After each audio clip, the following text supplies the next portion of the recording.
Mabaging aming dakilang amang Diyos na magmamahal sa amin, salamat po sa inyong pagbibigay ng mahalagang oras na ito para sa aming New Year Retreat 2026. Sa pangitan ng inyong biyaya lamang, halos natatapos na po yung taong ito. Kami po ay nakatipon sa lugar na ito upang paghandaan po namin ng mabuti ang darating na panahon, lalong-lalo na sa katapusan ng panahon, upang tuparin ang inyong kalooban sa pamagitan ng aming buhay.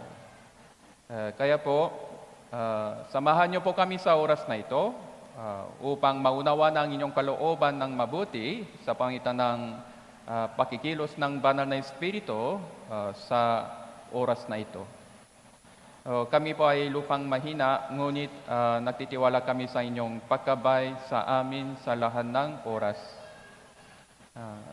Lahat ng kapatiran sa Pilipinas, sa pangitan ng inyong biyaya lamang, so sa panibagong taon din po, napapatuloy sila sa paglilingkod sa Panginoon ng mabuti para sa inyong kaharian na darating.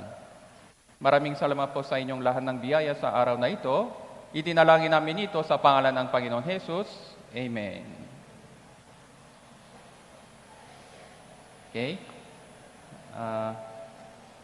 Yung title ng New Year Retreat, ano po yun? Alam niyo po ba? Love one another. Okay. So natapos natin yung tatlong session. Yung unang session tungkol sa yung title mismo. Tapos pangalawang session po ay tungkol sa ano po yun? Tandaan niyo po ba? Serving church. Okay? Tayo po ay servant of God. Tama po? Paano tayo naging mabuting lingkod ng Diyos bilang ligtas sa pangitan ng kanyang pag-ibig. Tapos, kahapon po at kagabi po yung pangatlong session, ano pang topic? Obedience. Obedience. Kung umiibig tayo sa Panginoon, tutuparin din natin ang kanyang utos sa ating buhay. So ngayon araw naman, ano po ang topic po? Forgiving Church. Kaya po, love one another. Para tuparin ang salitang ito, dapat tayo pa ay naging mabuting takalingkod ng Diyos, tapos dapat sumunod tayo sa kanyang kalooban sa ating buhay. Para tuparin ang salitang ito, love one another, at tapos pagiging takalingkod sa Diyos, tapos pagiging takatupas sa Diyos, ng Diyos, practically, ano po ang kailangan? Forgive. Forgive one another. Okay. Forgive them. So ito po ang God's commandment. God's commandment. So, hindi po ito option. Dapat natin itong sundin. Tapos, so itong kautusan na ibinigay ng Diyos para sa ating kabutihan, pakinabang. Kaya po, kailangan natin mauna ng mabuti ang salitang ito para sa kalooban ng Diyos para sa ating sariling buhay Kristiyano. So kaya po, forgiveness. Ito pa importanteng topic sa Biblia, forgiveness. So tayo pa ay naligtas sa pangitan ng forgiveness of sin. Tama po ba? Ang kaligtasan ay sa pangitan ng forgiveness of sin. So, sa Biblia, yung forgiveness ay mahalagang topic. Medyo komplikado po ang topic na ito. Kaya kailangan natin maunawan ng mabuti. Para dito, ipapakita ko sa inyo ng mga sistema sa pagitan ng Blackboard.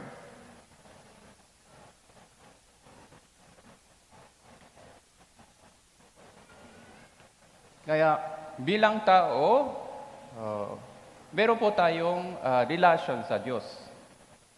So, pero dati, yung relasyon natin sa Diyos ay nasira na po. Dahil sa ano po? Dahil sa kasalanan. Pero sa pamagitan ng kanyang sakripisyo at pagtanan ng kanyang banal na dugo, yung lahat ng ating mga kasalanan ay tinubos na. Tama po ba? Tama po.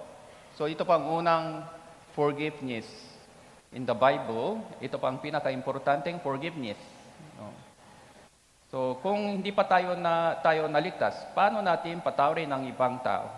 Impossible ito. So una, dapat tayo pa ay maligtas muna sa pangitan ng pag-ibig ng Diyos. Yun po ang unang forgiveness. Kung ligtas na po tayo, magkaroon tayo ng relasyon sa Diyos.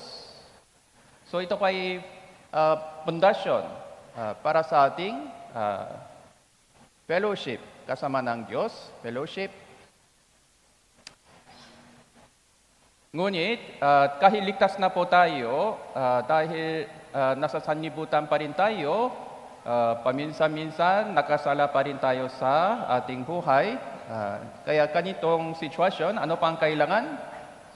Forgiveness of sin sa ating buhay Kristiyano. Paano ito natin nakuha? Sa pangitan ng ating confession. Tama po? Pagsisisi at confession. Sabi ng Biblia, ipahayag nyo ang inyong kasalanan sa Panginoon. Kung ganon, patatawarin ng Diyos yung ating kasalanan. Yung forgiveness ito para sa fellowship. Ito pa ay para sa ating kaligtasan. Salvation.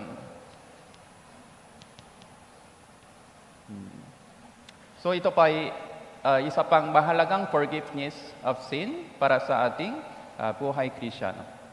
Naintindihan po? Siguro alam niyo po ito, no? So meron pong baguhan.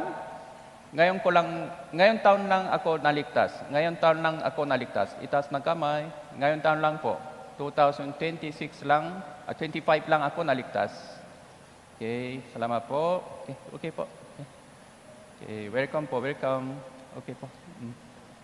Tuloy-tuloy lang po tayo sa ating buhay Kristiyano. Mahalaga po ito para sa ating buhay Kristiyano. Hindi po ito para sa ating kaligtasan. Tama po ba? Yung kaligtasan na kompleto na sa pagitan ng kanyang sakripisyo sa cross. Nang natanggap natin ang biyayang ito, ligtas na po tayo. Tapos, sabi ng Biblia, patawarin mo ang mga iba. Sa palibot natin,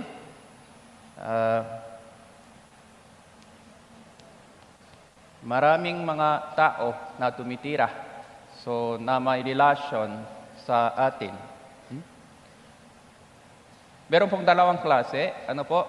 Yung mga ligtas na kapatiran sa palibot natin, yung mga hindi pa ligtas. Tama po? Sino pang mas marami? Yung mga ligtas o hindi ligtas? Yung hindi ligtas, mas marami pa, no? Tama po ba? Sabi ng Biblia, dapat umiibig kayo sa ibang kaluluwa.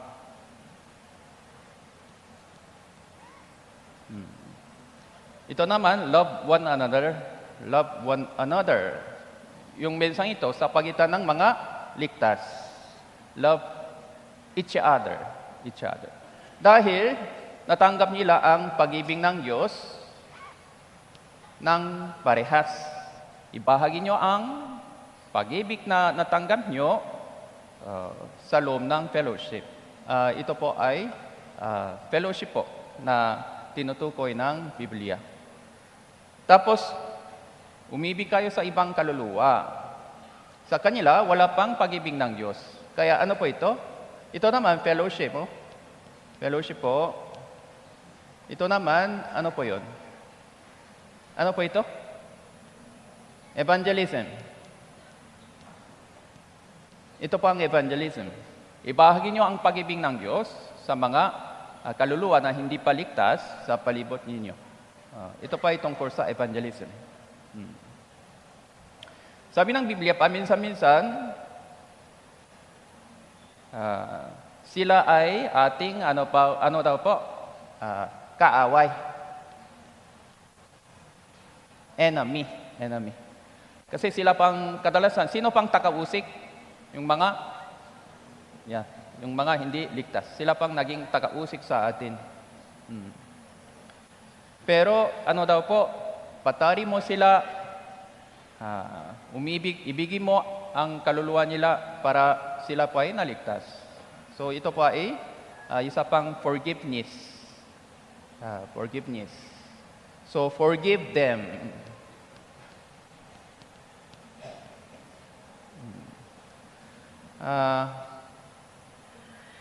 Kaya po, yung forgiveness naman ay hindi galing sa ating sarili, kundi galing sa Panginoon.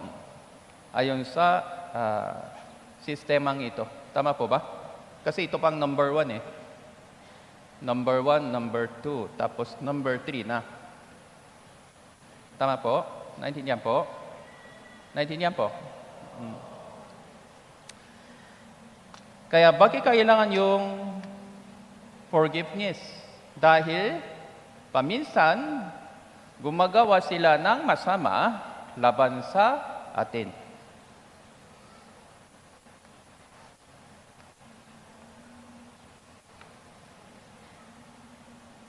So ito pang mangyayari sa ating buhay. Kaya kung meron pong mga taong gumagawa ng masama sa atin, anong gagawin po? Suntukin?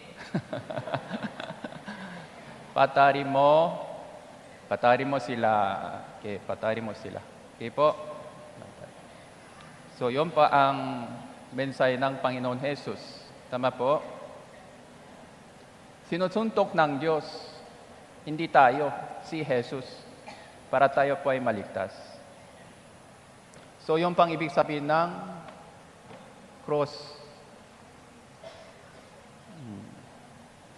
Binayran niya yung lahat ng ating mga kasalanan sa pamagitan ng sakripisyo ng kanyang buktong anak.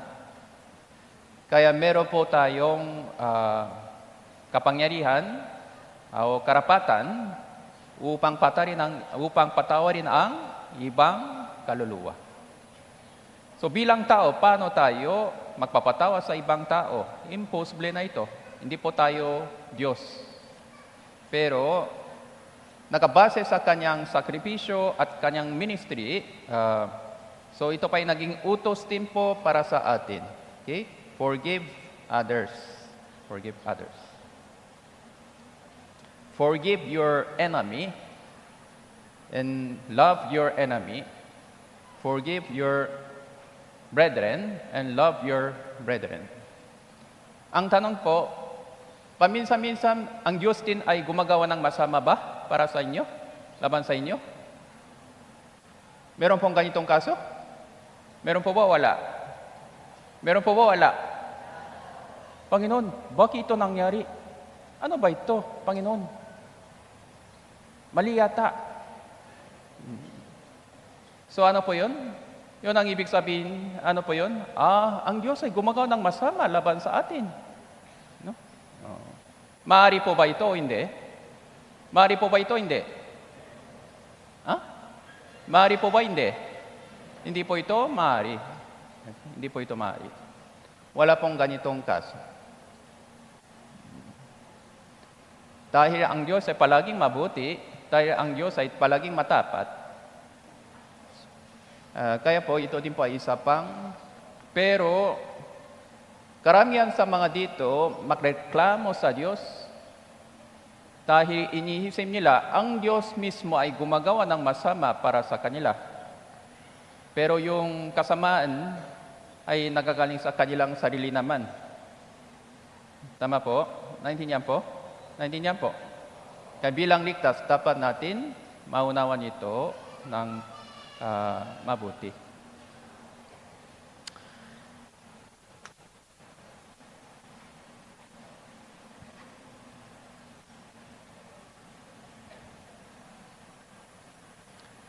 Kaya po, ayon sa kaninang explanation, yung number 1, tinatawag ito ay judicial o positional forgiveness.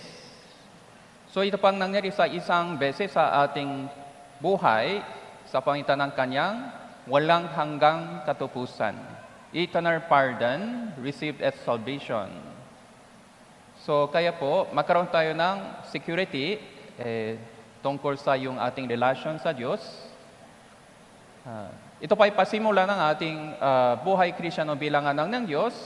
Habang mabuhay pa tayo sa mundong ito bilang anak ng Diyos, magkaroon tayo ng mga iba't ibang problema sa ating fellowship sa Diyos dahil sa mga kasalanan pa na nagagawa po natin.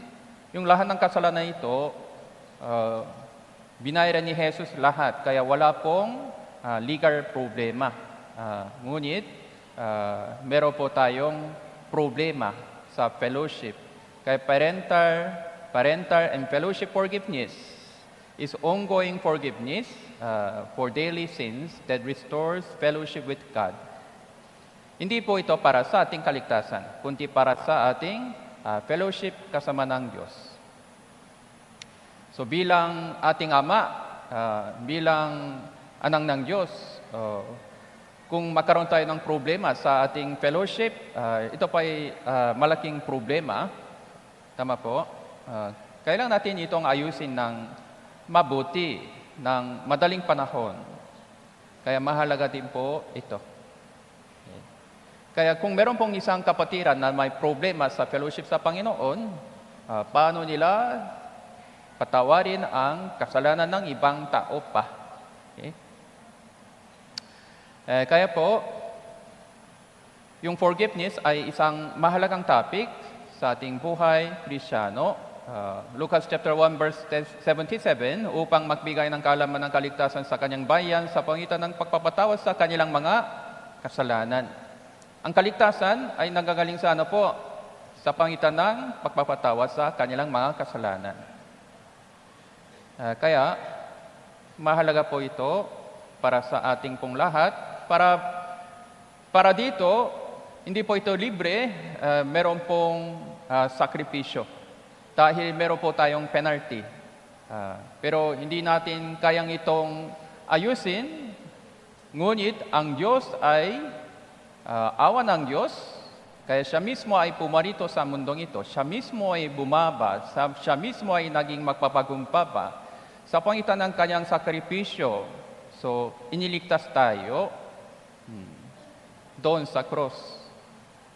So, Hebrews chapter 9, verse 22, sa katunayan sa ilalim ng kautusan, halos lahat ng bagay linis ng dugo, kung walang pagtanang ng dugo, kaninong dugo po? Dugo ng Panginoon Jesus. Walang kapatawaran ng mga kasalanan, kaya ligtas na po tayo. Ligtas na po tayo.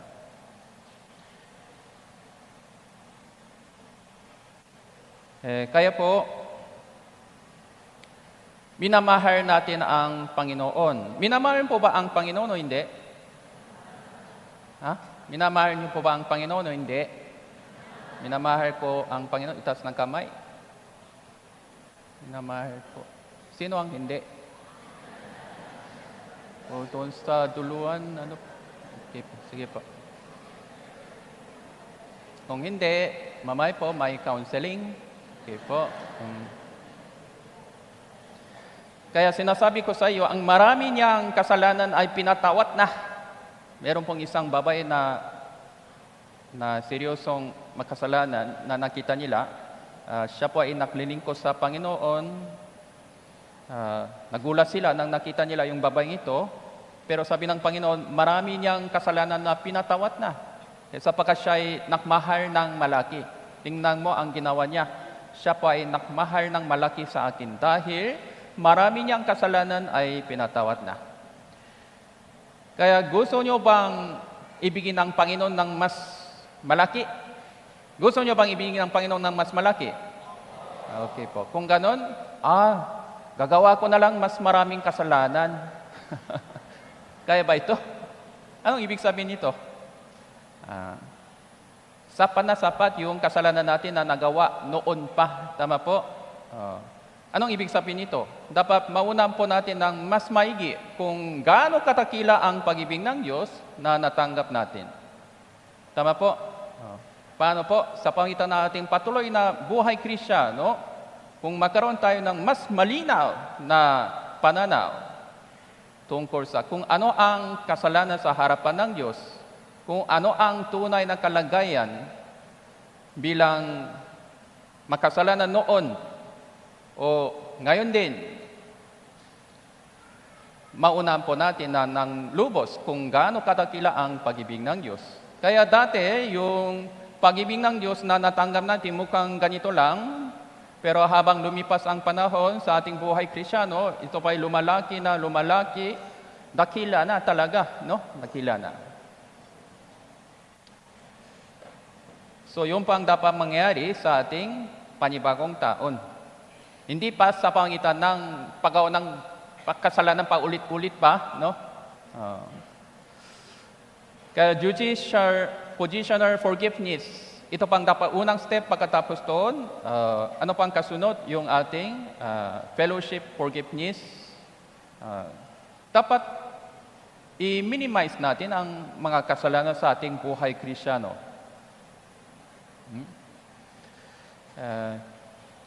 Ngunit, yung foundation, yung pundasyon ng ating buhay Kristiyano ay forgiveness pala. Forgiveness. Kaya dapat humingi tayo ng tawa sa Panginoon. Tama po? Kung meron po tayong kasalanan. Tama po ba? Bakit po? Kasi dahil yung kasalanan natin hindi pa tinubos? Hindi. Tinubos naman yung lahat ng ating kasalanan. Pero kahit kanon, kasalanan ay kasalanan. Kasalanan hindi mabuti. Tapos ito pa ay nagbibigay ng kalungkutan sa Panginoon. Sa ating fellowship sa Panginoon. Ito pa ay naging hadilangan sa ating buhay Kristiyano at ministry upang maibagin ang Ebanghelyo na dalisay.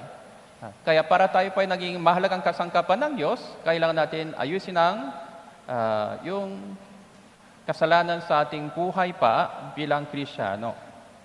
So, unti-unti dapat lumalago tayo, unti-unti dapat nagbabago tayo. Pero hindi ito ibig sabihin, naging perfecto na po tayo. Kailan po tayo naging perfecto po? Sa kanyang ikalawang pagdating. Dahil babaguhin ng Diyos yung ating katawan mismo na may kasalanan. Magkaroon tayo ng perfectong katawan na walang kasalanan, walang sakit, walang kasiraan, walang kamatayan. Sa panahon yon, nagiging katulad tayo ng Diyos. Okay, naintindihan po? Naintindihan po? Kaya dapat magpapagumpaba tayo sa harapan ng Diyos ng mas maigi. So, mula sa simula hanggang sa wakas, biyaya lamang ng Diyos. Kaya, kasunod naman, number 3. Number 3 po, number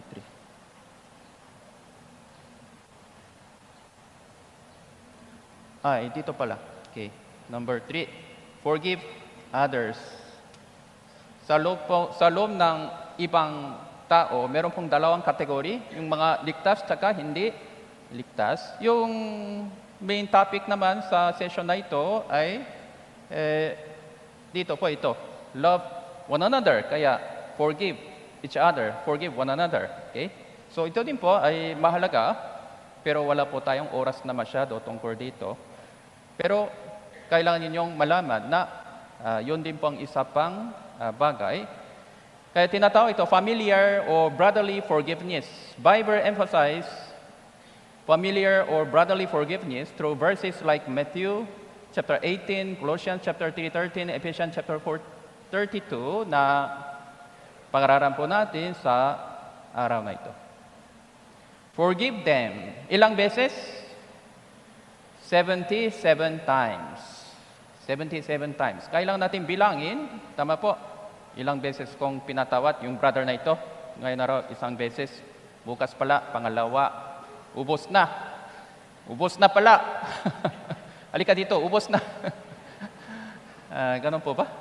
Hindi po, syempre, no? Kaya, sino pang pinakamarunong sa forgiveness sa mundong ito? Bilang tao lang po, sino pang pinakamarunong? So, yung unang session, sinabi ni Pastor Hong Sung Park tungkol sa tatlong words, no? yung pinaka ano po, favorite words ng mga tao. Yung una ay, tandaan niyo po? Love. Okay, love. Okay. Pangalawa, ano ba? Mother. Pangatlo, ano daw? Father? Wala daw father, no? Peace. Okay, peace po. Father, wala. Bakit po? Kasi ang mother ay pinakamarunong sa forgiveness to their children. Kaya mothers love and peace day. Nandito pala yung tatlong words. Love, mother, and peace. Sa gina nila, nandun po yung mother. Yung church po, ito pa ay parang imahe ng, hindi naman ito parang mother, pero yung tungkulin ng iglesia, parang mother. Okay? So, sino ang ating amang Diyos? Diyos po. Sino ang ating ama? Diyos. Sorry. Sino ang ating ama po? Diyos po. Diyos. Father God. Sino ang ating mother? Parang mother. Wala nang sinabi ng Bible, pero yung iglesia po, ito pa ay parang, mother po para sa ating buhay Kristiyano. Sabi ng isang tanyag na Kristiyano, yung iglesia po ay mother daw. Kaya po, dapat tayo pa ay nagiging mahusay sa ganitong bagay. Kaya Efeso chapter 4 verse 32, maging mabait kayo sa isa-isa, mga mahabagin, nagpapatawa sa isa-isa. Gaya ng pagpapatawa sa iyo ng Diyos kay Kristo. Tapos, Colossians chapter 3 verse 13 to 14, basahin po natin ng sabay-sabay, 3 to 1. Paktiisan ninyo ang isa-isa kung ang sino man ay may reklamo laban sa kanino man. Magpatawaran kayo sa isa-isa. Kung paanong pinatawad kayo ng Panginoon, ay gayon din naman ang inyong gawin. Ang higit sa lahat ng mga bagay na ito ay makbihis kayo ng pag-ibig na siyang tali ng kasakdalan. Paktiisan ninyo ang isa-isa. Kung ang sino man ay may reklamo laban sa kanino man, magpatawaran kayo sa isa-isa. Yung nakita ninyo na paulit-ulit, ano po, isa-isa, isa-isa. One another. Kaya, kung ang sino man ay may reklamo laban sa kanino man, meron pong mga may reklamo. May reklamo pala dito laban sa inyo. Kaya gumagawa siya ng kasamaan. Paminsan, siya din may reklamo. Kaya iniisip natin, kadalasan, tungkol sa forgiveness, one side lang. One side. Pero sabi dito, both side. Both side po. Ang sino man ay may reklamo laban sa kanino man, magpatawaran kayo sa isa-isa pa. Both side po. Both side. Kung magkaroon tayo ng aksidente, car accident, motor accident, kaninong pagkakamali ito? Yung pang naging issue, ano? Kaninong pagkakamali ito sa aksidente ng ito? Kadalasan, mutual first. Mutual. Sa kanila din may kasalanan, Kaninong kasalanan ay mas mataas? So, sa kanya 90%, sa kanya ay 10%. Alam niyo po ba ito? Tama po? Naintindihan po? Kung may aksidente na, motor tsaka kotse, nakabangga na, so kaninong kasalanan ito? Meron ding kasalanan sa kotse, meron ding kasalanan sa motor po ito, kadalasan. Tama po ba? Gaya nito, sa mata ng Diyos, lahat ng tao ay hindi perfecto. Sa mata ng Diyos, iba na tayo. Kaya love one another, forgive one another. Okay? So, para sa love one another, So ano pang dapat nauna? Forgive one another. Okay.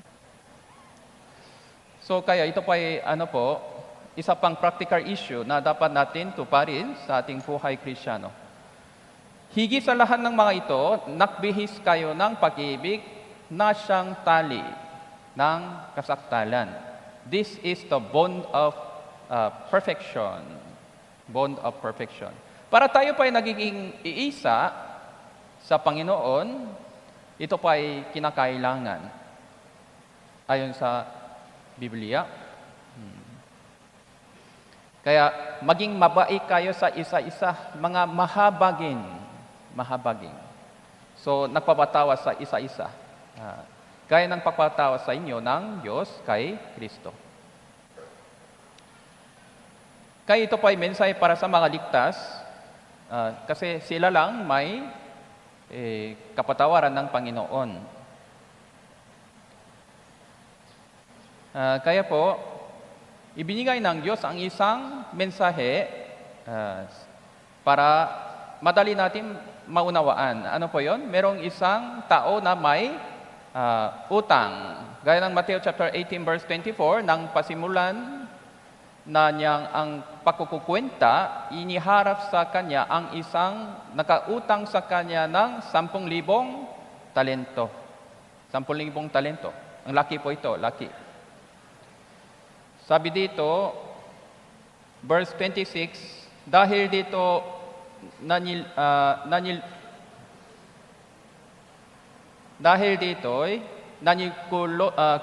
kulhod ang alipin ng nagsasabi, Panginoon, pagpasyensyahan mo ako, babayaran kong lahat sa iyo. Pero hindi po ito kaya kasi ang laki po yung utang niya.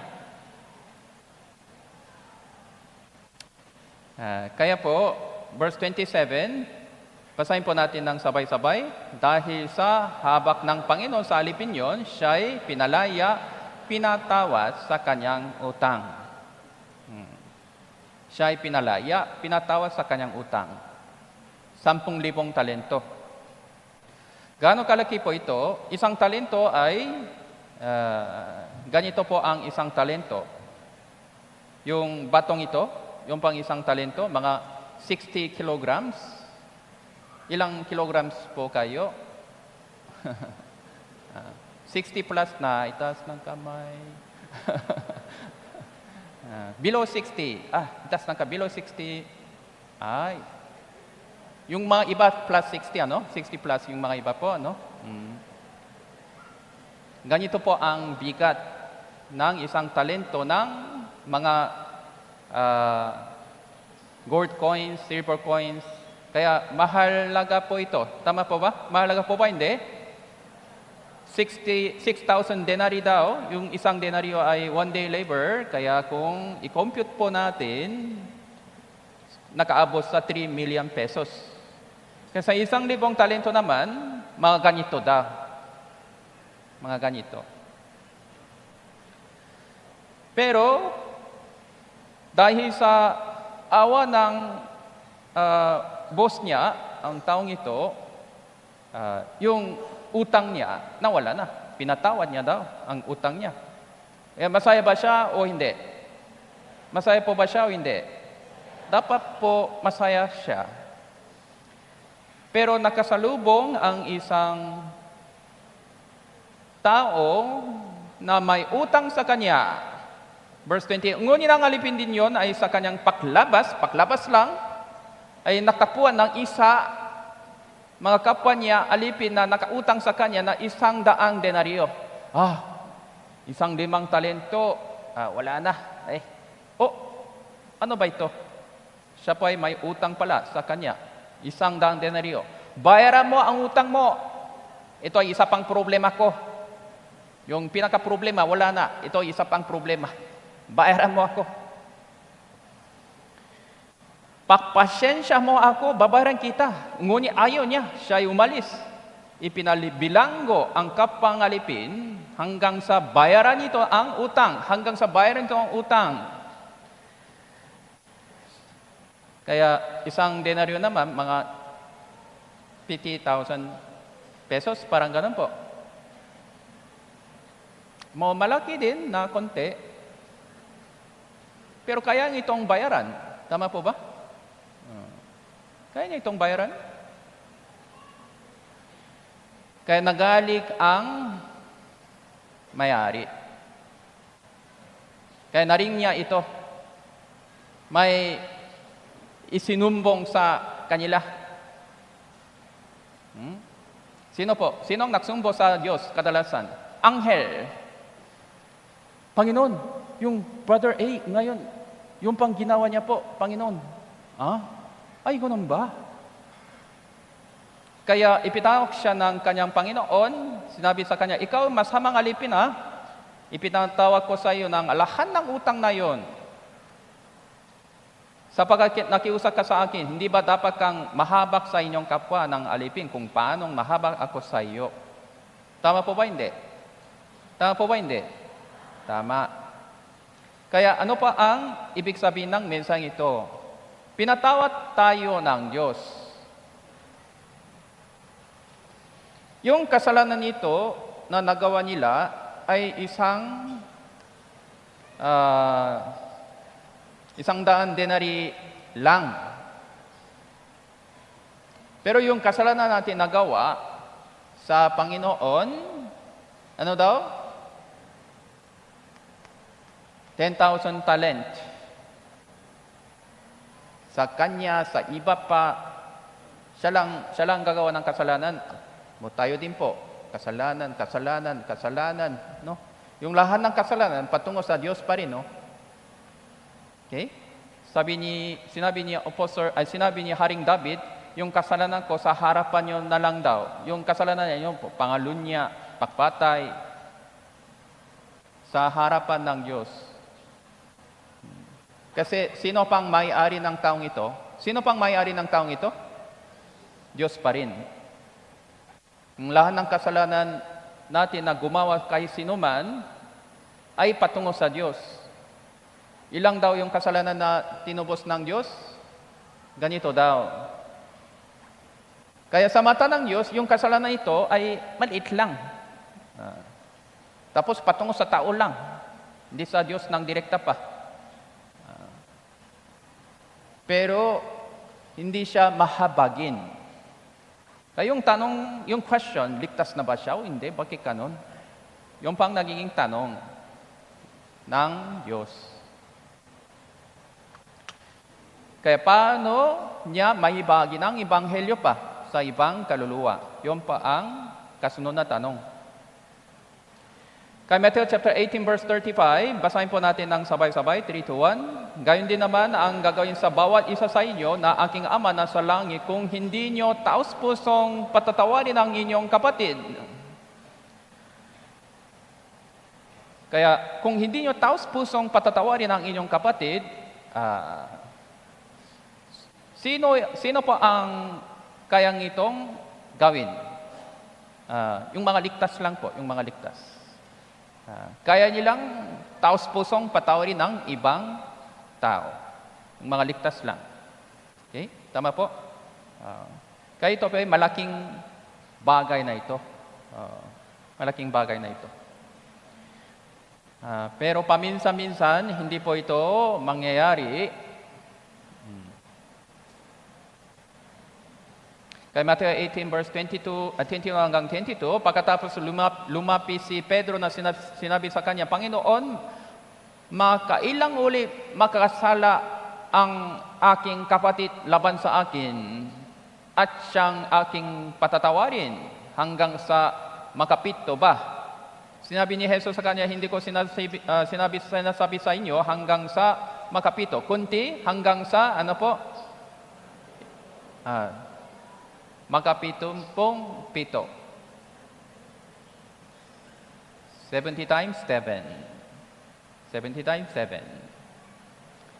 Sa isang beses, sabi ng Panginoon, mangingat kayo sa inyong sarili kung makasala sa inyong kapatid. Lucas chapter 17, sawain mo siya. Kung siya ay magsisi, patawarin mo siya.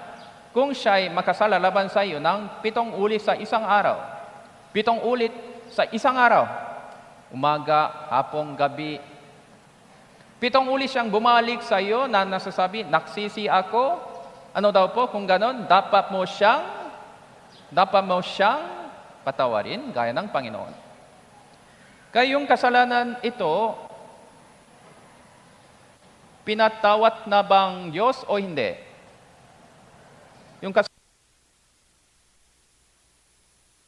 1, 2, 3. 1, 2, 3. Yung kasalanan ito, pinatawad ng Diyos o hindi? Pinatawad ng Diyos. Yung kasalanan ito, pinatawad ng Diyos. Yung kasalanan din ito, pinatawad ng Diyos.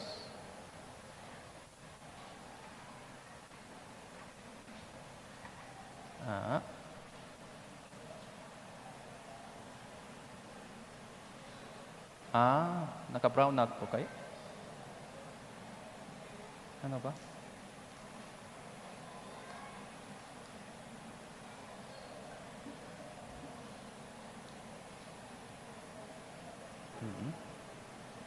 Okay. Kung pinatawad ng Diyos yung ating lahat ng kasalanan doon, lahat, dapat tayo din po ay magpapatawad sa kanila.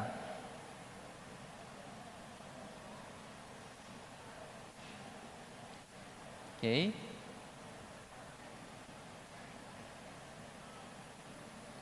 Kaya 7. Yung ibig sabihin ng 7 sa Biblia ay perfection. O ito pa ay numero ng Diyos. 7 times 7. And tapos 10, ito din isa pang may ibig sabihin ng perfection. 7 times 7 times 10. Total perfection. No? Ibig sabihin, patari mo silang magpakailanman. Gaya ng Panginoon, yung kasalanan natin, pinatawan ng Diyos ng ilang beses po? 70 times 7? Hindi, magpakailanman. Tama po? Magpakailanman. Tama po ba hindi? Tama po ba hindi? So, patari mo sila sa future pa. Tuloy-tuloy. Tuloy-tuloy lang. Kaya Matthew chapter 6 verse 14 hanggang 15, sapagkat kung pinatatawad ninyo ang mga tao sa kanilang mga kasalanan, patatawarin din naman kayo ng inyong Ama na sa langit. Ngunit kung hindi ninyo pinatatawad ang mga tao sa kanilang mga kasalanan, hindi rin naman kayong patatawarin ng inyong Ama sa inyong mga kasalanan. Kaya anong klaseng forgiveness po ito? So, huwag tayong malilito. Number 1 ba? Number 2? Sabi ng Panginoon, ano daw po? Hindi din naman kayo patatawarin ng ating Ama. Anong klaseng forgiveness? Number 1, number 2? Ito, number 2, tama? Number 2 po ito, no? Number 1 naman, tapos na talaga ito, tapos na. Walang pagbabago dito, ano? Naintindihan po? Yung kaligtasan, hindi po nawawala. Tama po? Number 2 po ito, number 2. Kaya, magkaroon tayo ng malaking problema sa ating buhay Kristiyano. Kung meron pong mga ganitong kaso sa ating buhay Kristiyano, kung meron pong mga tao na hindi kaya niyong patawarin ng lubusan mula sa inyong kaibuturan ng puso, gaya ng Panginoon na gumagawa ng kabutihan para sa atin, so magkaroon tayo ng problema sa ating buhay Kristiyano. Ang bagay po yung paklagong espiritual. Kaya Marcos chapter 11 verse 25, kung kapag kayo'y nakatayo na nanalangin, magpatawad kayo kung meron po kayong anumang laban sa kaninuman upang patawarin kayo sa inyong mga kasalanan ng inyong Ama na nasa langit. Kaya, sa mata ng Diyos, ito kasalanan. Tama, kasalanan po ito. Kasalanan po ba hindi? Yung nagawa niya. Kasalanan po ba hindi? Kasalanan. Pero kung hindi niyo patawarin ang taong ito, yun din po ang isang kasalanan. Yun din po ang isang kasalanan sa mata ng Diyos. Tama po? Aling kasalanan ay mas malaki? Kasalanan A o B? Aling kasalanan ay mas malaki sa mata ng Diyos? Kasalanan A o B? Aling kasalanan ay mas malaki? A o B? A po ang mas malaking kasalanan sa mata ng Diyos.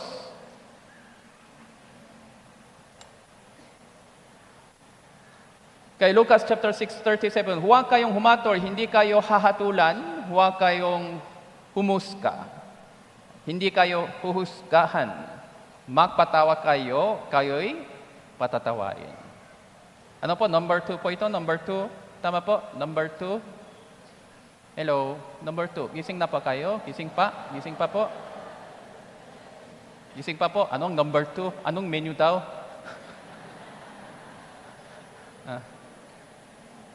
Anong menu? Forgiveness. So kaya, maraming ito pa ay kautusan ng Diyos para sa kanyang kaluwalhatian, para sa ating kabutihan. Ano pang benefits of forgiveness? Spiritual growth, restoration of fellowship with Lord Jesus Christ, and mental health po, less anxiety, stress, depression, and hostility. Emotional health relieves you from the grip of anger and bitterness. Physical health, lower blood pressure. Sino pang may high blood? Stronger immune system, better heart. Daw, sabi ng doktor. Okay po, naintindihan po? Mga physician. Tama po ba hindi? Tama po ba hindi? Kung tuloy-tuloy po tayo nasa unforgiveness, so magkaroon tayo ng problema pa ulit-ulit na kahit maliit na bagay.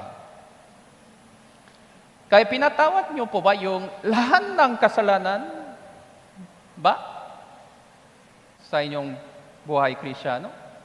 Galing sa ibang tao? Lahat? O may tinago pa? So, kailangan niyong hanapin para ayusin ang lahat ito.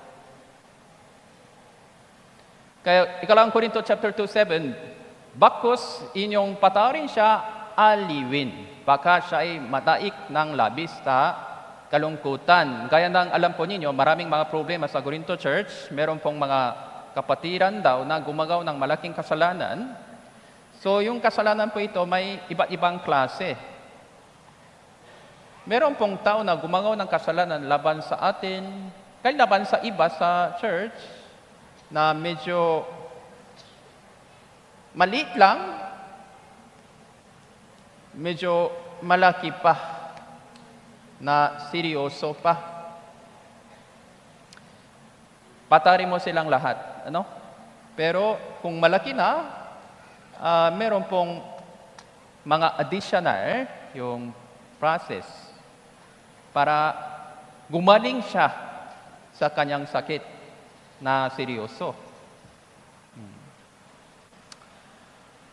Pero patarin niyo muna ang kapatiran nito, aliwin siya para bumangon siya ng mabuti.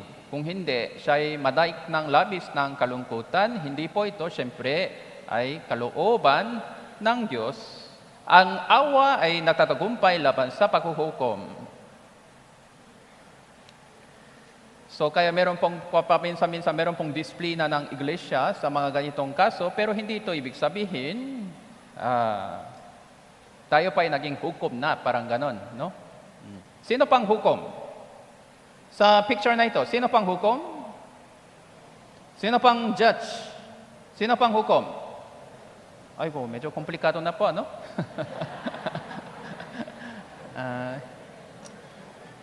po. So, matalino naman kayo, no? Ayusin niyo po ito. Sino ang hukom? God. Siya lang judge. Okay. Siya lang po ang judge. Okay. Kahit malakas po kayo, kahit mabuti kayo, kahit matalino kayo, kahit ano-ano po kayo, hindi po tayo nagiging judge. Tama po ba? Hindi ito ibig sabihin, hindi na ito kasalanan. Kasalanan pa, pero hindi po tayo judge. Kaya, yung trabaho natin ay tuloy-tuloy lang kasama ng Panginoon. Yung mga lahat ng mga seryosong proseso, bahala ang Diyos. Pero bilang anak ng Diyos, kailangan natin sundin ang kanyang kalooban sa ating buhay. Kaya ano pang ibig sabihin ng forgiveness? Kung ganon, mamaya, pag-aralan po natin. Pag-aralan po natin. Lucas chapter 5 verse 32, hindi ako pumarito upang tawagin ng mga matuwid, kundi ang mga makasalanan tungo sa pagsisisi. May tanong ako, sabi dito, kung, sabi dito, saan po dito, o ano ba, dito pala, ano po,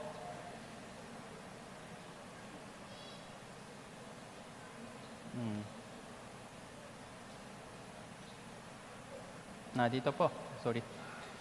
Sabi dito, mangingat kayo sa inyong sarili, kundi makasala sa ang inyong kapatid, sawayin mo siya, kung siya ay magsisi, patari mo siya. Kung siya ay magsisi daw po, kung hindi siya magsisi, ano po, kung hindi siya magsisi, anong gagawin niyo po?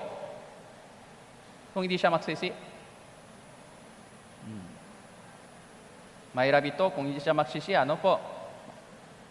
Matigas ang puso nila, hindi siya magsisi. Ano ba? Kaya sabi ng Panginoon, ano pang ginawa ng Panginoon Jesus? Gaya ng Panginoon daw, patari mo sila. Anong ginawa ng Panginoon Jesus? Pumarito siya mundong ito upang tawagin ang mga makasalanan tungo sa ano po? Pagsisisi. Kailangan natin tulungan, mga kapatiran, kailangan natin tulungan yung ating sarili para tayo pa ay magsisi. Okay? Naintindihan po? Yung pangunang step. So, sinasabi ko sa iyo, magkakaroon ng higit na kagalakan sa langit dahil sa isang makasalanang nagsisi. Kaya mga kapatid, Colossians chapter 6, verse 1 hanggang 2, basahin po natin ng sabay-sabay, 3 to 1. Mga kapatid, kung ang isang tao ay nakakuha na sa anumang paksway, kayong mga espiritual, dapat manunumbalikin siya sa espiritu ng kaamuan. Tingnan ang inyong sarili, baka ikaw ay matukso rin. Dalhin ninyo ang mga pasanin ng isa-isa. Sa gayoy, matutupan nyo ang kautusan ni Kristo. Dalhin ninyo ang mga pasanin ng isa-isa. Ito po ang ating forgiveness. Kayong mga spiritual, dapat manunumbalikin siya sa espiritu ng kaamuan, hindi bilang hukom. So, yun pa ang ating trabaho. Kasunod na proseso naman, bahala ang Diyos. Basta forgive them. Okay, naintindihan po? Naintindihan po? So, ikalang Timoteo chapter 2 verse 25, tinuturuan ng may kaamuan ng mga sumasalungad, baka sakaling pagkalooban ng Diyos, ng pagsisisi, tungo sa pakakilala sa katotohanan. Kaya sa ating buhay Kristiyano, paminsan meron pong mga kapatiran na nahulog sa tukso, paminsan tayo pa ay naging mahulog sa tukso din, na dapat natin iwasan. Sana hindi po ito nangyari. So yun din po ang isa pang topic. No? Dapat iwasan natin yung mga kasalanan na nagbibigay ng kalungkutan sa ating Panginoon. Tama po? So, dapat iwasan natin yung mga kasalanan na kailangan po yung forgiveness pa ng iba pa. No? So, pero hindi kaya natin iwasan lahat-lahat pa, kaya meron pong ganitong mensahe. Pero dapat natin minimize yung mga ganitong kaso sa ating sarili po, sa ating sarili. Hindi sa iba pa, ating sarili muna. Tinuturuan ng may kaamuan ang mga sumasalungad. Baka sakaling pakalooban ng Diyos ng pagsisisi tungo sa pakakilala sa katotohanan. Meron pong isang mahalagang sample po sa Biblia. Sino po? Si Joseph. Si Joseph. Pinatawad niya yung lahat ng kanyang makulit na talaga ng kapatiran sa awa ng Diyos, sa kapangyarihan ng Diyos. Binigyan sila ng Diyos ng nagsising puso sa mga kapatiran nila. Pinatawan niya muna noon pa. Pero kailangan po yung prosesong ito para magkaroon sila ng tamang relasyon sa Diyos. So, yun pa ang kailangan natin, yun pa ang ating ministry. Tulungan ang mga kaluluwang ito para magkaroon sila ng tamang relasyon sa Panginoon. Kailangan daw yung pagsisisi ng kapatiran nito, kailangan daw, pagsisisi, Tama po ba? Pagsisisi tungo sa kanino po ito? Pagsisisi tungo sa atin? Hindi. Ito, pagsisisi tungo sa Diyos. Yung pagsisisi niya, hindi para sa atin, kundi sa Diyos. Hindi kailangan niyang sabihin na sorry na sa atin. Magsorry ka na sa Panginoon. Okay lang.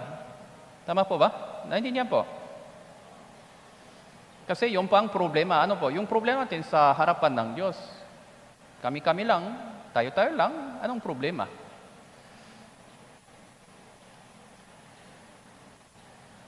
Kaya Santiago chapter 4 verse 11 hanggang 12, mga kapatid, huwag kayong magsalita masama laban sa isa't isa. Ang magsasalita laban sa kapatid na humahatol sa kanyang kapatid ay magsasalita ng masama laban sa kautusan. Hindi ka nakatupat ng kautusan, kundi ang isang hukom. Ngunit kung ikaw ay humahatol sa kautusan, siyempre, delikado ito. Nagagaling ang ating Ama. Kaya po, Unang Korinto chapter 2 verse 14, ngunit ang taong hindi ayon sa Espiritu ay hindi tumatanggap ng mga bagay ng Espiritu ng Diyos. Ito pa ay kaya huwag kayong humator sa iba. Pero, meron pong ibang klaseng tao naman sa palibot natin, hindi pa ligtas. Ito pa ay ibang kaso, no? Ito pa ay ibang kaso. Kailangan natin gabayan ang taong ito tungo sa Panginoon. So tayo naman po, taong espiritual, dahil ligtas na po tayo,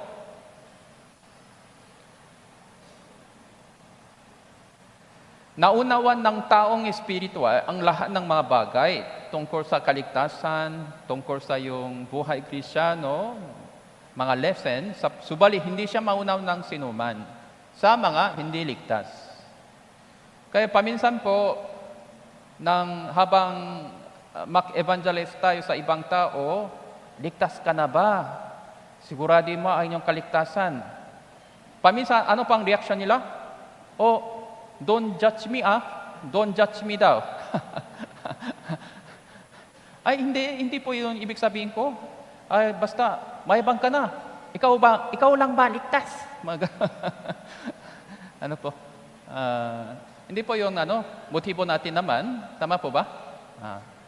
Kung gano'n, siguro, wag na lang ako sa evangelism. Ay, hindi po, tuloy-tuloy kayo. Tama po kayo, tama ba kayo? Tama po kayo, tama. Tama po kayo. Sabi ng Biblia, tama daw. Hindi po ito ay ibang topic kasi hindi pa sila ligtas eh. Tama po? Tama po ba? Kaya yung ganitong bagay naman, magbulay-bulay kayo sa inyong sarili. Kung may tanong kayo, magtatanong kayo sa inyong minister.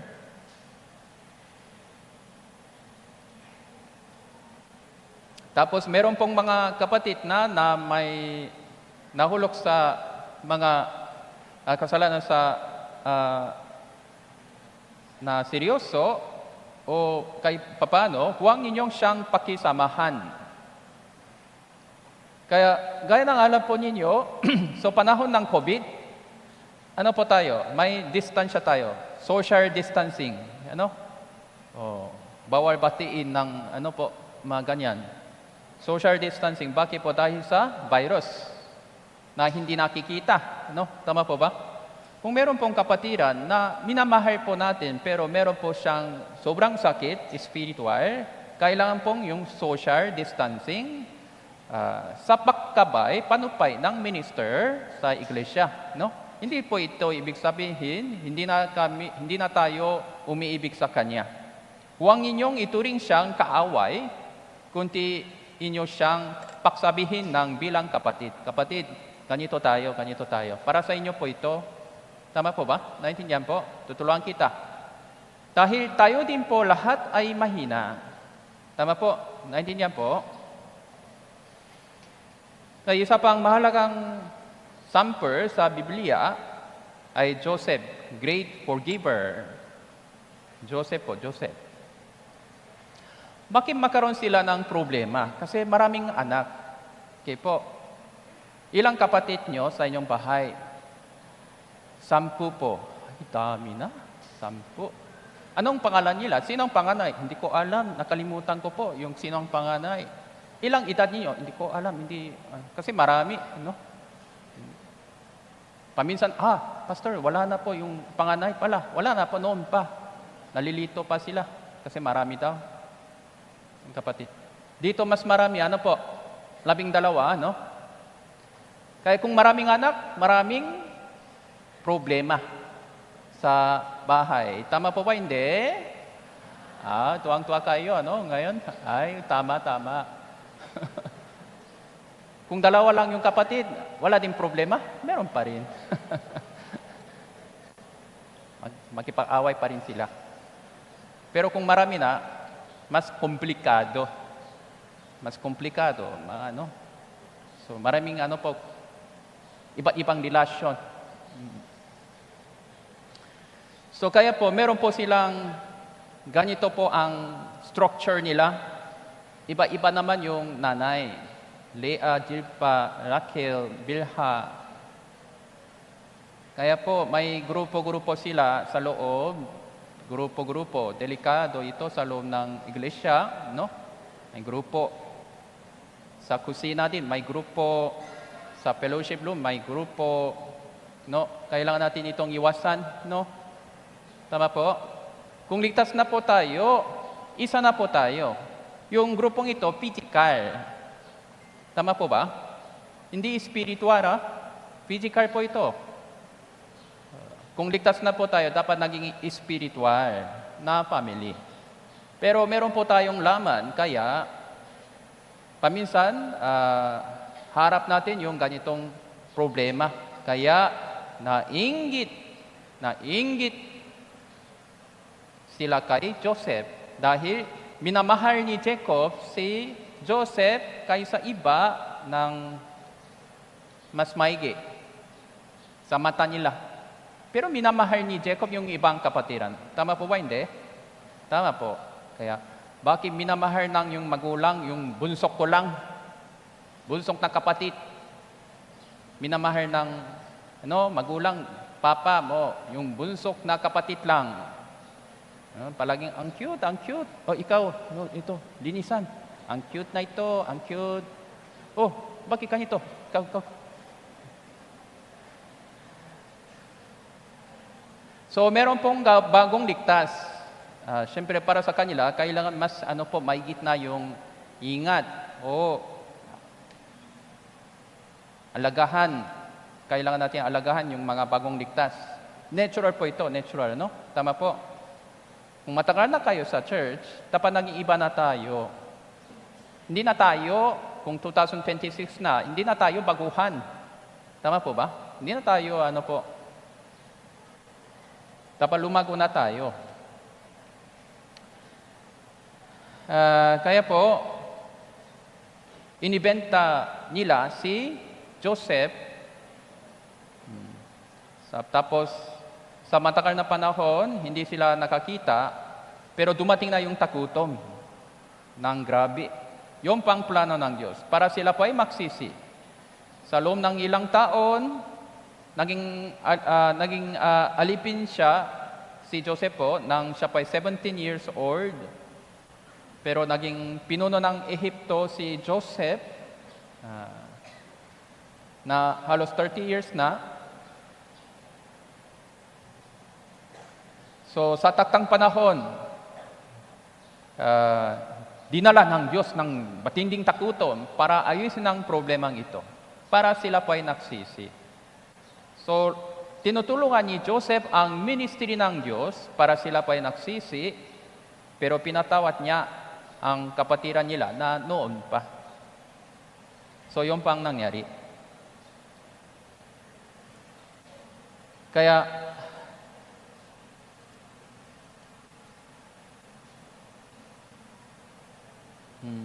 ito po, yung pang patuto ni Joseph na nang nakasalubong siya sa mga kanyang kapatiran. Sa una po, yung ginawa ni Joseph ay medyo iba po sa ating isip. Ano po? Anong ginawa niya? Sabi nila, saan kayo? Oh, so kayo po ay spy at spy. Spy daw. Nasaan yung bunsok ng kapatid nyo? Dalhin mo ito. Kung dadalhin mo yung bunsok ng kapatid nyo, bibigyan kita ng kapatawaran. Iwan mo yung Simon, iwan mo. Bakit Simon na nakuha niya? Kasi siya po ay pinaka nauna sa pagpenta ni Joseph. Simon sa bilangguan na lang. Pero nasa bilangguan siya, maraming pagkain pa doon. Maraming pagkain sa loob ng bilangguan. Hindi sinabi ng Bible ganon, pero sa tingin ko po ganon. Parang hindi na ito bilangguan, parang resort na ito. Resort. Kasi kapatiran naman eh. Kaya ito pa ay proseso lang para sila pa ay magsisi. Tama po. Mas tumaba na si Simon kasi maraming pagkain. Doon sa labas, takutom naman. Tama po. Nang umuwi sila, kasi gusto niyang nakita ni Joseph na nagsisiba sila o hindi. Nasaan yung bunsok ng kapatid ko? Inibenta nila to, ito pa ulit. Gusto niyang nakita. So, hindi pala ganon, talaga silang nagsisi dahil sa awa ng Diyos. Kaya, naka-recover na po ang fellowship nila. Ito pa ay gawa ng Diyos na dakila para ayusin ang lahat ng problemang ito. Kaya, magtiwala ka sa Panginoon sa ganitong sitwasyon. Magtiwala tayo sa Panginoon. Siya pa ang bahala lahat. Pero sundin natin ang kanyang kalooban, patari mo sila bilang kapatid. Kaya dito lang po, Genesis 41, verse 51, tinatawag ni Jose, ang pangalan ng panganay ay Manases. Sapagkat yung ibig sabihin ng Manases ay, ipinalimot ng Diyos sa akin ang lahat ng aking paghihirap at buong sambahayan ng aking ama. Yung mga problema, nawala na. Ito pala ang kalooban ng Diyos. Ito pala ang plano ng Diyos. So, ano pang mabuti? Bakit mabuti po ang ginawa ni Joseph? Kahit siya pa'y nagiging, alipin ng Ehipto, siya pa'y nagiging bilanggo sa Ehipto, kahit saan, naktiwala siya sa Panginoon ng lubusan. Hindi niya iniisip na ang Diyos ay gumawa ng masama sa akin. Sabi ni Adam, Panginoon, dahil sa yung babaeng ito, nakasala ako. Galing sa inyo yan. Sabi ng iba, dahil sa ahas na ito, nakasala ako. Yung ahas, galing sa inyo yan. Magreklamo sila sa Panginoon. Tama po ba ito? Tama po ba ito? Hindi. Hindi po ito? Tama. Tama po? Naintindihan po? Kung darating ang pagsubok, tanggapin natin ito na may pagpapasalamat at pagtitiwala at pananampalataya sa Kanya.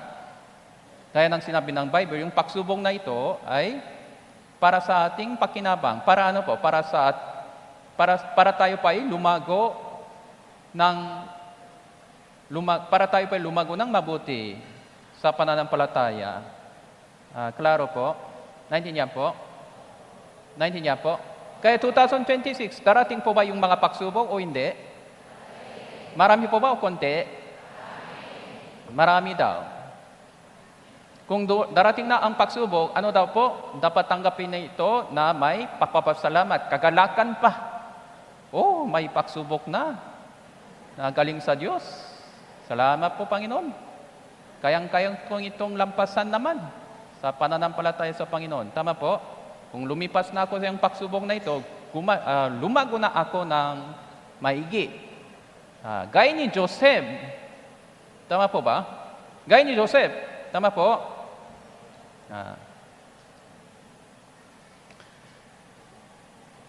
Kaya po, forgiveness. Ito, isa pang mensahe. Okay. Ni Jose, kanina, ito po yun. Pangalawa naman, kanina ito po. Pangalawa naman, basahin po natin ng sabay-sabay, 3, 2, 1. Subalit sinabi ni Jose sa kanila, huwag kayong matakot, sapagkat ako ba ay nasa lugar ng Diyos. Kayo'y nasa sa masama laban sa akin, ngunit inilagay ng Diyos para sa kabutihan upang mangyari ng gaya sa araw na ito, upang mapanatiling buhay ang napakaraming tao. Kaya huwag kayong ngayon natakot, pakakainin ko kayo ang inyong mga anak.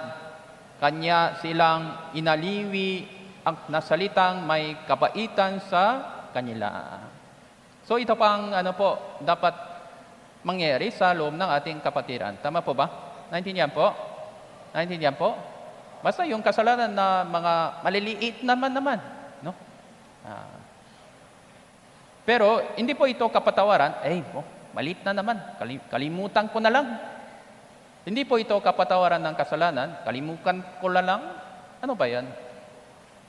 Kailangan natin patawarin talaga sa ating puso. Kasama ng Diyos. Okay? Naintindihan po? Kaya kanina yung unang tanong na meron po bang mga hindi nyo pinatawad noon pa, na tinago nyo pa sa inyong puso. So, alam ng Diyos ng lahat. Alam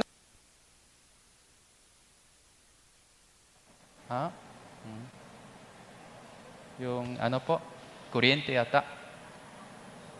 Alam ng Diyos o hindi? Nalaman ng Diyos o hindi? Lahat. Kaya, kung meron pong ganon, malalaman nyo po yun. Panginoon, gusto kong ayusin lahat sa inyong harapan, hindi para sa Kanya, kundi para sa ating sarili, kundi para sa ating fellowship kasama ng Diyos. Hindi kailangan natin sabihin pa na magsuri po. Kapatiran, magsuri ako. Ano ba? Bakit? Basta ito. Ay, okay lang yun. Sabi niya, ganon. Pero hindi para sa Kanya, kundi para sa ating sarili, kundi para sa Panginoon, sa ating fellowship sa Panginoon. Huwag kayong matakot, sapagkat ako ba ay nasa lugar ng Diyos. So, hindi po tayo hukom pa. Kayo'y nasa na masama laban sa akin, tama.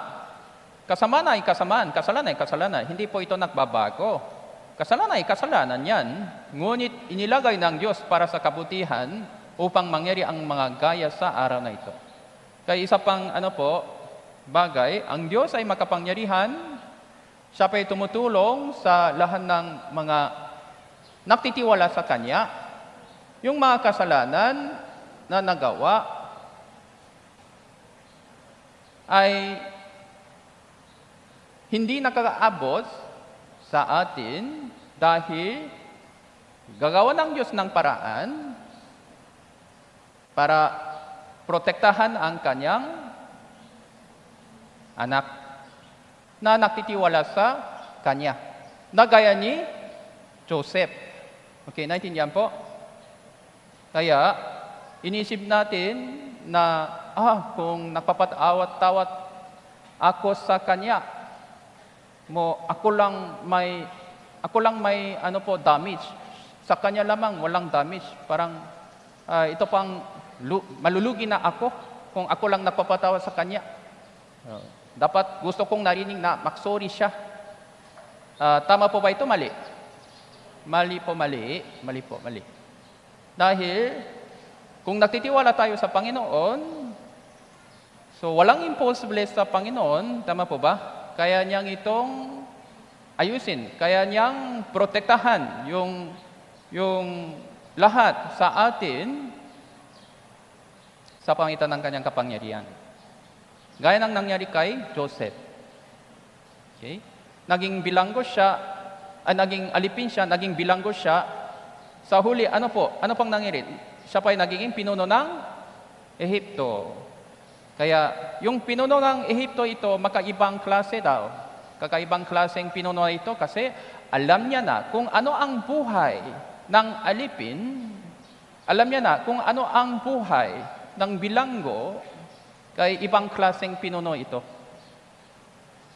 Naintindihan po?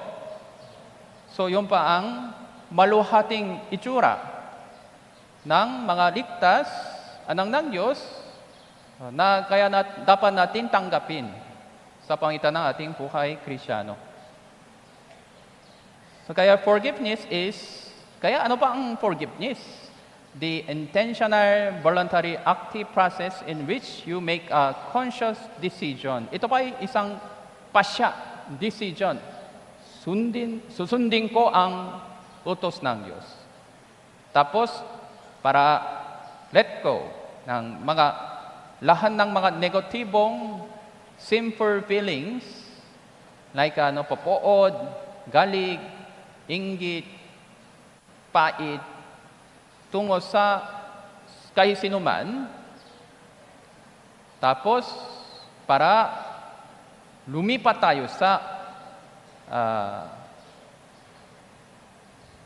positibong feelings gaya ng empathy and goodwills. Whether the person deserve it or not, in our view, dahil sa mata ng Diyos, iba naman. Naintindihan po? Naintindihan po?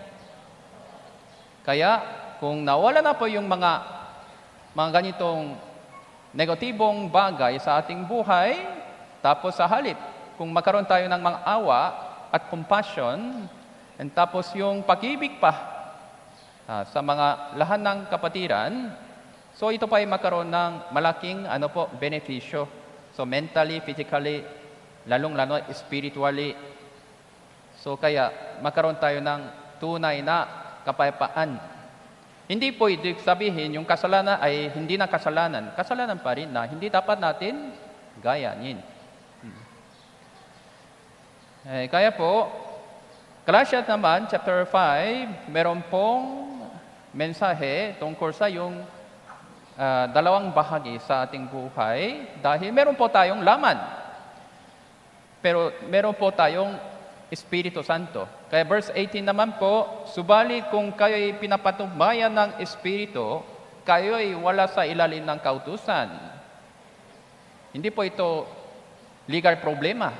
Ngayon, hayak ang mga gawa sa laman, meron po tayong laman pa. Meron ba tayong laman o hindi? O wala? Meron po. Meron akong laman, itaas ng kamay. Sino pang wala? Meron akong laman, itaas ng kamay. Okay. Sino pang wala? Wala po? Wala. Multo ba kayo? Meron po tayong laman. Tama po? Yung laman po, ano pong laman ng laman? Ang mga ito ay pakikiapid, karumihan, kahalayan, pagsamba sa mga Diyos-Diyosan, pagkukulang, alitan, pagtatalo, panibugho, paggalig, pagkamakasarili, pagkakabahagi-bahagi. Kaya mga grupo-grupo sila, yung mama nyo, yung mama ko, iba naman. Parang gano'n, no? Mga pagkakampi-kampi, pagkainggit, paklalasing, kalayawan. Ito pa ay galing sa lahat nakabase sa unforgiveness. Unforgiveness. Subalit ang bunga ng Espiritu ay pag-ibig, kagalakan, kapayapaan, pagtitiyaga, kagandang loob, kabutihan, katapatan, kaamuan, pagpipigil sa sarili. Tapos lumitat tayo sa bunga ng Espiritu mula sa gawa ng laman. Ito pa ay proseso ng forgiveness. Ang Diyos hindi gumagawa ng kahit anumang masama sa atin araw-araw. Siya mismo ay naging sakripisyo, kabayaran para sa atin araw-araw. Kaya kung dumating na yung mga pagsubok, tanggapin natin ay may pagpapasalamat ang tiwala sa Panginoon. Kaya huwag tayong reklamo sa kay sinuman o sa Panginoon.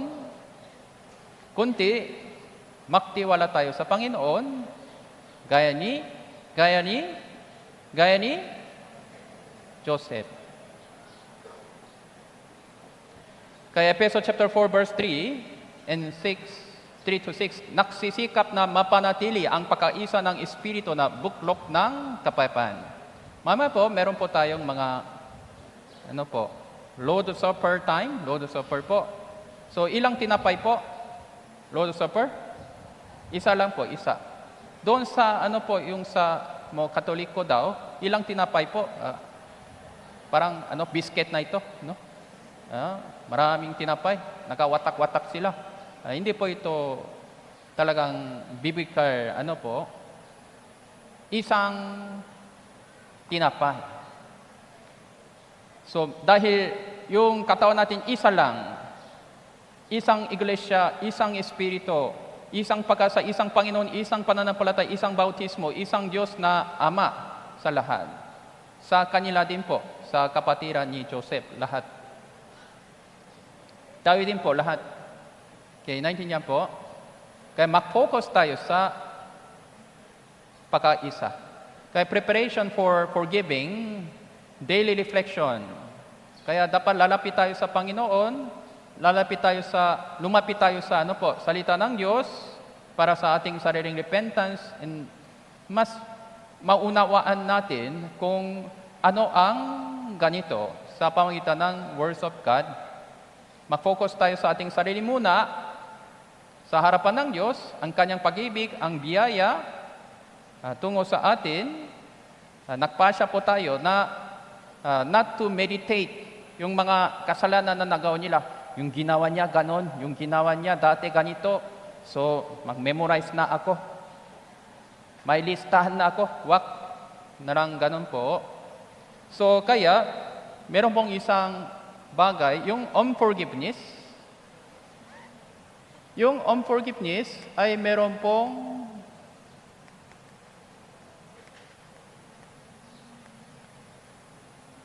power of copy of sins.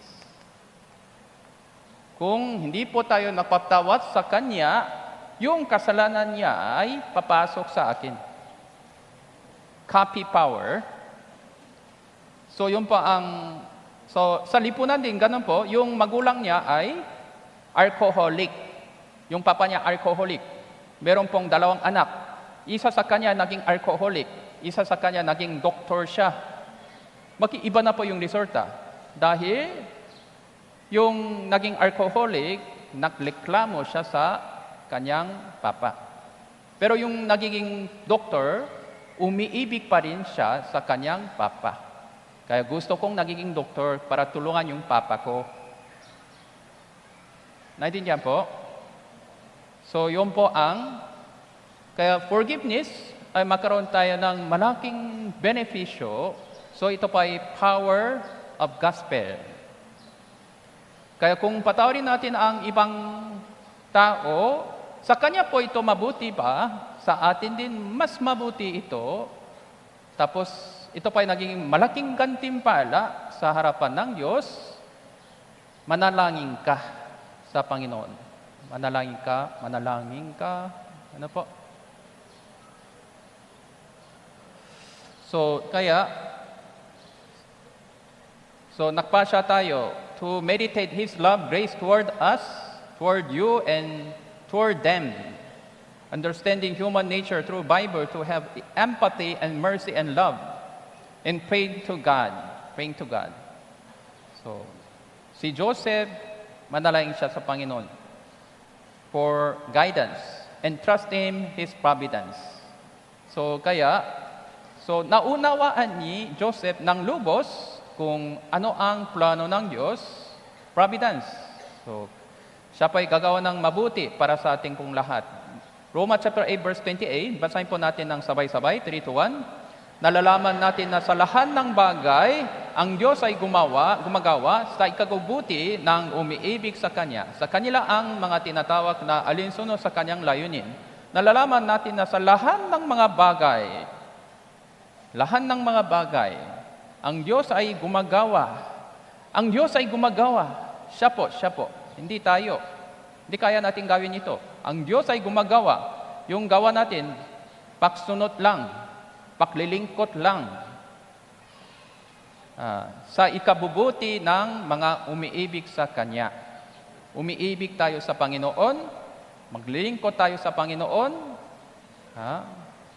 tama po, sumunod tayo sa Kanya.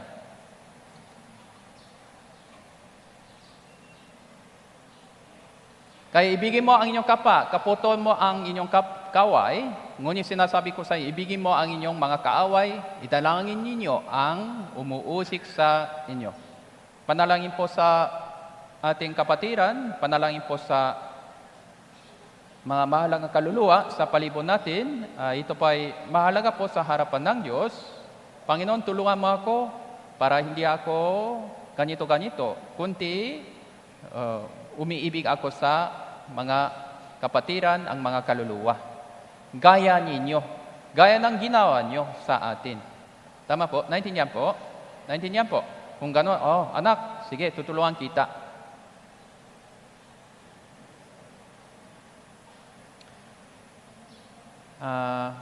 Kaya po, halos tapos na po yung oras. Mga Kaikan, chapter 19, verse 11. Basahin po natin ng sabay-sabay, 3-1. Ang batinong pag-iisip ng tao ay sagaling, napapabagal. Ang kanyang kaluwahatian ay hindi pansinin ang kamalian. Sa ibang version, kung pinapatawat mo ang nakasala sa iyo, makadulot ito ng karangalan sa iyo. Karangalan sa iyo. Karangalan sa iyo. So ito pa ay kaya malalaman po natin na ito pa ay kautusan ng Diyos, dapat natin sundin para sa kanyang kaluwahatian, tapos para sa ating pakinabang, para sa ating kaluwahatian din sa langit.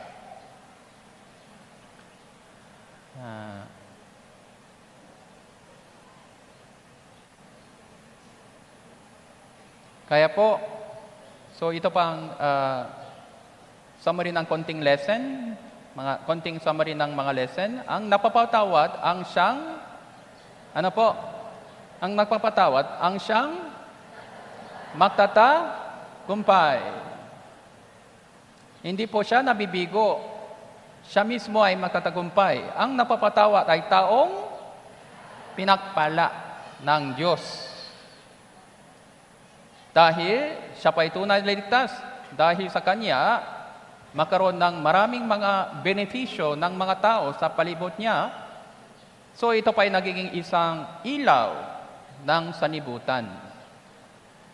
Kapag ang taong malapit sa atin ang gumagawa ng masama sa atin, karaniwan ay mas mahirap po para sa atin na magpatawad kasi malapit siya eh. Akala ko naintindihan niya ito. Siya mismo gumawa ng masama. Bakit kanito? Parang ganun pa, no? Kaya sino pa ang kaaway daw? Your family is your enemy. Sabi ng Panginoon. Paminsan kasi pinakamalapit eh. Palaging nandun eh. Palaging silang nandun. Kaya yung iba naman, umaga lang nakikita tapos hapon wala naman sila. Palagi silang nandun. So ito pa ay isang training of God. Sa pangitan ng pagpapatawad, mas malalim natin tinatanggap sa ating puso ang pag-ibig ng Diyos. Tama po ba hindi? Tama po ba hindi? Ang pagpapatawad ay lumilikha ng isang hinaharap, future na puno ng pag-asa. Kaya sabi ng Panginoon, ilang beses na kailangan natin patawarin daw? 70 times 7. Ibig sabihin, sige, brother, next time na lang. Next time po, next time. Next time, ayusin natin. Next time, iwasan po natin. Okay lang. Ngayon, ayusin natin ang problema muna ito. Ano po? Next time. Ano pang next time? Future po ito, future. Gagawa tayo ng future. Yung katupusan na walang hanggan, past, present, future. Okay? Hanggang sa kanyang binayaran niya. Lahat ng ating mga kasalanan. Kahit sa future pa. Alam ng Diyos na tayo pa'y gagawa ng kasalanan pa, kahit ligtas na po tayo. Naintindihan po? Kaya alam ng Diyos na anong gagawin natin. Binayaran niya pa lahat. Kaya gaano katakila ang kanyang pagtsatsaga pagtitiis, sakripisyo. Kaya dumadaan siya ng grabing sakit para bayaran ang doble. Doble. Kasi past, future pa. Kaya yung bayad ni Jesus, naging doble. Kaya dinadaan niya ng mas grabing sakit. Kaya ang buhay na nagpapatawad, ang pamumuhay na lubos na karapat-dapat sa Ebanghelyo. Kaya yung mga, sa huli po, yung mga dito po, taga sanibutan, yung parang yung kaaway nyo,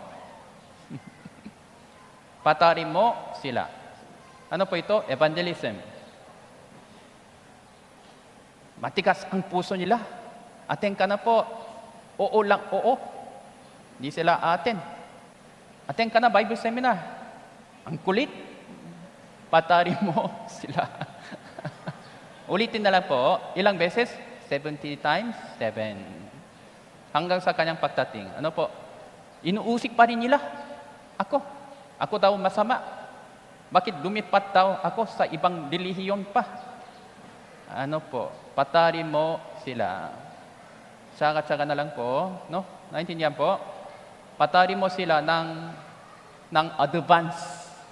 Kahit sino man, asahan mo na ito pang mangyari. Tama po ba? Meron pong paminsan meron po, atin ka na, sige po, umaten siya, ligtas na. Meron pong ganitong kaso, ano po, tama po ba? Hindi natin inaasahan pa yon. Tama po ba? Pastor, umaten po siya. Pastor, ligtas na daw. Tama ba ito? Kailangan counseling. Hindi pa ako sigurado. Meron pong ganitong kaso, paminsan po, ano? Pero hindi natin ito inaasahan yon. Patarin mo sila. Ito po ang evangelism. Patarin mo sila, tapos dalhin mo sila sa Panginoon para patarin ng Panginoon silang lahat. Tama po ba? Naintindihan po? Naintindihan po? Forgive them. Kung hindi pa sila iligtas, ito pa ay pasimula ng ating evangelism. So, hindi ang kasalanan ginawa sa akin ang pangunahing problema kapag iniisip ko na kapakinabangan ang magtatamo ng iba sa pangitan ng aking pagpapatawad, ang gantimpalang ibinibigay sa akin ng Diyos ay malaki na. Ang buhay na ito ay magiging isang plus na buhay. Plus na buhay, ibig sabihin,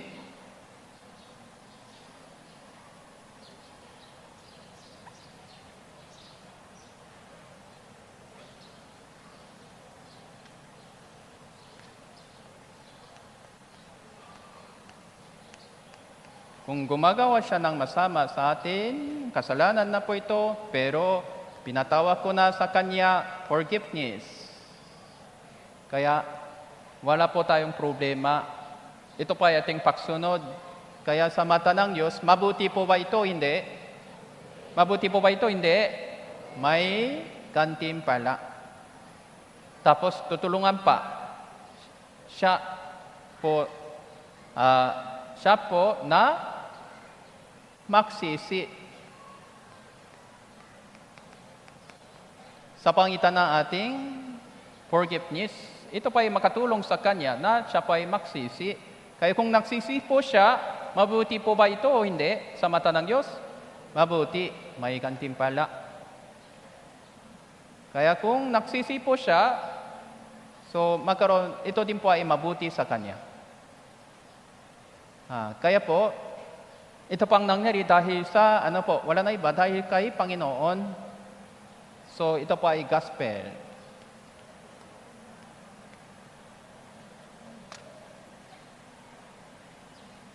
So, ito po ang kapangyarihan ng Ebanghelyo. Kung ang pinasalang aking naranasan ng katumbas ng 100, ang pakinabang na namumula sa pagpapatawas ay katumbas ng 1 billion. Kaya, tuparin natin ito sa ating buhay. Naintindihan po? Naintindihan po? Sige po. Kaya, yung session po natin ngayon, hanggang dito po tayo. So, manalangin po tayo para tapusin ang ating session na ito. Mabaging aming dakilang amang Diyos na nagmamahal sa amin, salamat po sa inyong lahat ng biyaya sa araw na ito at inyong lahat ng mensahe para sa amin. Tulungan niyo po kami para tuparin ang inyong kalooban ng mabuti sa aming buhay. Gaya ng nakasulat sa Biblia, kami pa ay lupang mahina, ngunit nagtitiwala kami sa inyo ng lubusan. So kaya po sa panibagong taon, lahat po kami ay isang mahalagang kasangkapan ng Diyos upang mahibahagi ng Ebanghelyo sa mga ibang kaluluwa at upang tuparin ang inyong kalooban sa loob ng Iglesia bilang takalingkod, bilang takatupad ng salita ng Diyos. Maraming salamat po, Panginoon. Idinalangin namin ito sa pangalan ng Panginoon Jesus. Amen.